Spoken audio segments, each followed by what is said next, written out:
after more than 100 days of lockdown in an effort to curb the COVID-19 pandemic in South Africa and rising numbers of new infections daily that has now come in steadily at well over 10,000, many are asking if the political leadership in South Africa really has a handle on the crisis and whether they still enjoy the trust and support of citizens who are battling death and disease coupled with unemployment, poverty and inequality on a scale that we have not seen in this country before.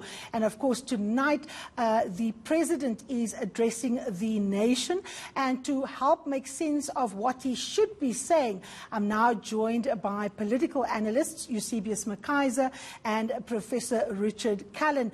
Gentlemen, good morning. Thank you so very much and welcome to The Fix. Eusebius, let me start with you. President Ramaphosa is expected to address the country this evening. We've had over 13,000 infections in the last 24 hours. Should we be going back to hard lockdown? Good morning, Karima, and to your viewers, and also to Richard. It's wonderful to be back on your program. I think we should go back to a hard lockdown, but the bigger question for me is, what were the lost opportunities of the last time we did so? The point of a hard lockdown was to make sure that we are prepared for the situation that we currently find ourselves in.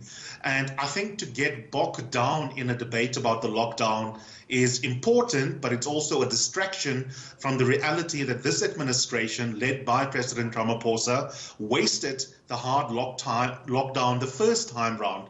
It was precisely to make sure that the healthcare system that is in complete state of lack of functionality in provinces such as the Eastern Cape has the capacity to deal with infection rates like the ones we're currently experiencing, that PPEs are provided where they are needed, that people are compelled to comply with the different health and safety regulations, etc., etc., etc. And so, in a sense, Karima, your question is important, but I think the more important question is the leadership failure that got us to the current situation where we are in. And there is a leadership crisis that will continue, whether you have lockdown level 5 going back to tonight, or whether you stay at lockdown level 3. Richard, your sense? Well, good morning, Karima, and good morning, Eusebius. I think it's very useful that Eusebius reminds us of the core underlying strategy of the government during this crisis, which was to have a very tough lockdown very early on in our curve, our surge of infections, in order, as he says, to buy us time, in order to create capacity and competence and resilience in the healthcare system. Now, it would seem that that didn't happen, or certainly didn't happen to the extent and to the depth necessary to cope with the surge of infections and illnesses that we are now, of course, seeing. The question, perhaps, is, was it even possible? Was it even realistic to think that 2 months would be enough time to, in a sense, turn around a completely underfinanced, undercapacitated healthcare system? And the answer to that question is very probably not. Therefore, was it the right decision? Was the strategy entirely flawed? I don't think one can make that judgment. I think that the judgment call of the President back in March was exactly right. It was to try and create a buffer to give the government time. If they've wasted that time, if, as we later discover through perhaps a judicial inquiry or some such ex post facto examination of what did or didn't happen, if it's later discovered that that time was wasted, or if bad decisions were taken by important people in the healthcare system or by cabinet ministers, then of course there must be political accountability for that. But if we're asking the question, was the President wrong? I don't think we can fairly judge that by saying that he was wrong. I think the strategy was right, but maybe once again in this country, in South Africa, the execution of the strategy was lacking. Eusebius, when we talk about implementation, that's always where the house falls down like a house of cards.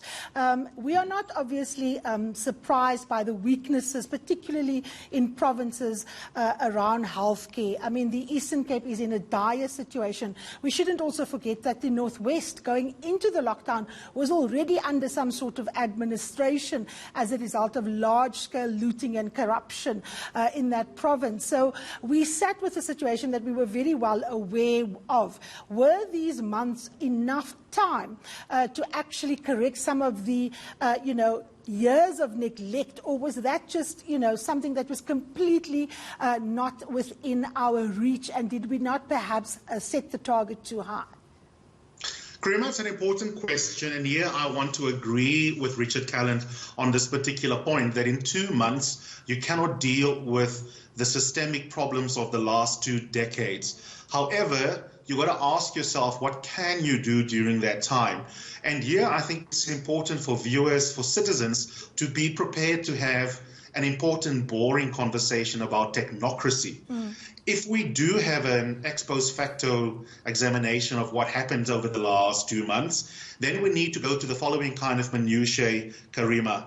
If I am the head of the hospital in Port Elizabeth running Livingston, what are my priorities in the next 6 to 8 weeks to make sure that I have the ability to have laundry facilities in place, so that if I have a pile of bedding from COVID-19 patients that need to be properly disposed of or need to be properly laundered so that we can prevent infections in the hospital, what is my plan in that situation? If I am to take a national example, my NG, what are my plans to make sure that I've got enough teachers that will be able to go back into schools if my current load of teachers, who are many of them in risk categories, to fall ill in a scenario that is very feasible. That is the level of planning that was possible. So I think, although it is absolutely true that you cannot deal with decades of maladministration within 2 months, it is also not the case that you could do nothing. It's not either nothing or a magic wand where you deal with all the problems of the technocracy.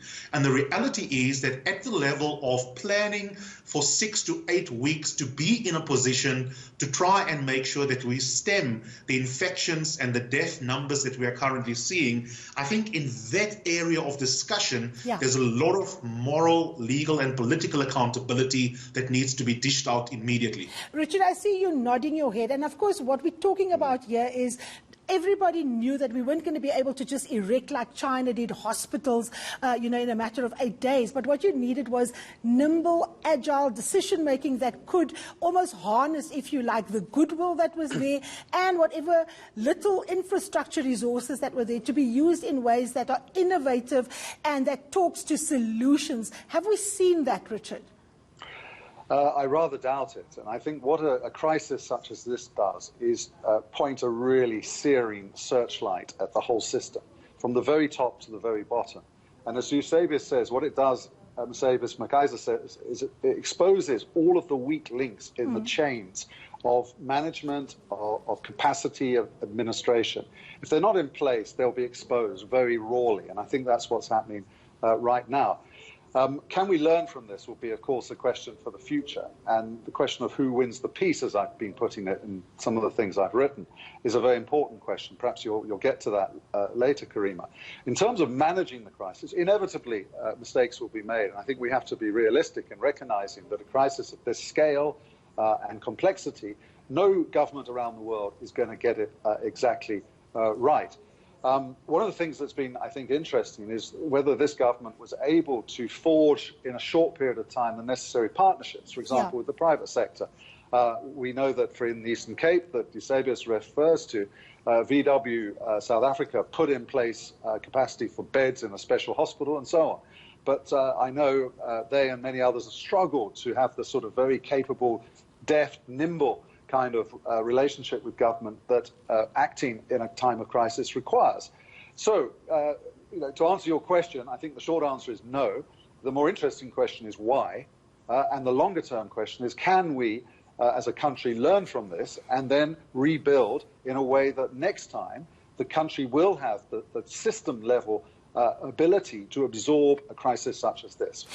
Eusebius, Richard segues nicely into, of course, the issue of using partnerships. And in South Africa, we like calling it compacting, where different stakeholders come together. And we've been compacting, since the cows, have come home. But it doesn't always result in practical takeouts that leads to the proper nurses being dispatched, to making sure that you have very granular information to see whether a community has enough food, for example. What is wrong with the grand compacting when everyone comes together, we have a kumbaya moment, we pat ourselves on the back, but when we leave there, there's actually no infrastructure in place where a mayor can pick up the phone to a local business person and say, I need X, and the person giving that stuff is confident that the mayor is not going to park it at his home or at his brother's home and steal it. Yeah, Karima, this is such an important question, and there's so many dimensions to it. I'm going to talk about a dimension that you haven't raised, but I know is close to your heart, and you brought my attention to it via the excellent work of economist Neva Makgetla. One of the reasons why compacting doesn't work is because the political leadership condescends to our communities. Our communities, who deserve the fix on their own, have done a lot in the last 6 to 8 weeks to try and fill in the gaps that Richard and I and yourself are talking about, to try and do something, for example, to turn a creche on the Cape Flats into an isolation ward for the community while waiting for leadership to improve on the part of politicians. And so part of what we haven't been able to get right in a medium to long-term view around the idea of compacting is to make sure that the different stakeholders, in fact, are constantly engaged on the particular ways in which we will practically actually work together. So what do I mean by that? If we go back to the 1980s, and you and Richard will have longer memories than my slightly younger self on this particular issue, we know, for example, how important it was in the final pushback against the apartheid state for communities to organize on a street-by-street basis, post-94 on a ward-by-ward basis. And so the unit of democratic analysis that we often speak about as political analysts in terms of what goes on in our communities should now be leveraged at the level of the bureaucracy to try and deal with how to then segue into a practical level of making sure that the strategy of compacting cascades down to sort of practical things on the ground. And I think the opportunity is still there, to Richard's question. We can't ask the question, how will we do it better the next time? Because we still have to survive the present. We haven't yet survived the present. 6 months from now, one of us, or three of us, could perish from COVID-19. The crisis is still real and it's still here. And so we've got to get the compacting right still, right now. And one of the ways to do so is actually to make sure that communities, Karima, are at the heart of government's relationships. And this idea of the president simply coming to the podium and speaking to the masses and then walking out, not even taking questions from journalists directly after doing so, that's the wrong way of doing it. It's a very top-down approach instead of a bottom-up approach. All right, Eusebius, hold that thought. Let's take a short break. When we come back, we talk about where to next and what we would like for President Ramaphosa to address this evening when he does speak to the country. Don't go anywhere.